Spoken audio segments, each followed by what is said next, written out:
You've also spoken in particular in the past, Tony Abbott, about the energy sector.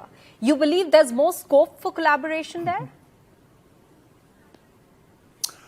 Well, obviously, as someone who very much supported the Adani mine in central Queensland, I'm delighted that Adani coal is now coming to India to help with the electrification of the country, because you can't have a modern life without 24/7 electricity, and that's what Australian coal from the Adani mine is helping to provide. And as a result of that deal that our governments finalised late last year, Adani coal is coming to India with zero tariffs. You have lower power prices here in India thanks to that deal that our governments have done to remove the tariff on Australian coal. Now, obviously, there's more to energy markets than just coal, and Adani, to his credit, is a renewable energy magnate as well as a fossil fuel energy magnate, and these days it's important to have both in the mix, and certainly if India is looking for energy security, Australia can help supply it. But there have been allegations that have been raised on the Adani Group functioning, which has had a massive hit on stock prices. How do you view the Hindenburg report in context of the interests of the investors? Look, I know as an Australian that the Adani Group invested billions of dollars in Australia. They've created jobs and wealth in Australia. I also know that the Adani Group showed faith in Australia, notwithstanding the fact that we often, through various means, made their life difficult. So I admire the way Adani and his team have persisted with Australia.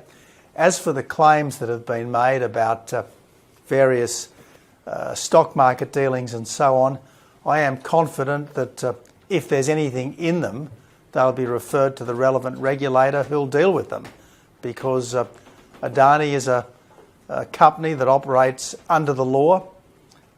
India is a country that operates under the rule of law. So you welcome that the Indian Supreme Court has appointed a probe into the allegations against the group?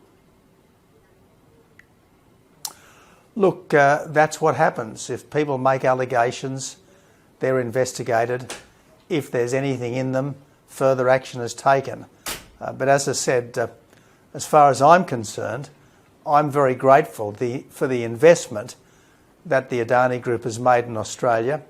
I'm pleased that the Adani Group has persevered with Australia, and I'm also pleased that Australian coal from the Adani Group is now helping to provide 24/7 power to millions of people here in India. One last question on this aspect before I move on to another important aspect between India-Australia relations, and that's Quad. Do you think that there is a need to look into this entire aspect, this entire Hindenburg report saga? Every aspect of it needs to be looked into, why this particular group was reported the way it was? Look, it's easy to make allegations. And just because something has been alleged doesn't make it true. My recollection of the principles of the common law are that you are innocent until proven guilty. So if there's anything in it, I'm sure the regulators will look into it. I'm sure this investigation will look into it and let the cards fall where they may. But as far as I'm concerned, I'm grateful for the Adani investment, and I'm grateful for the faith that the Adani Group has shown in Australia.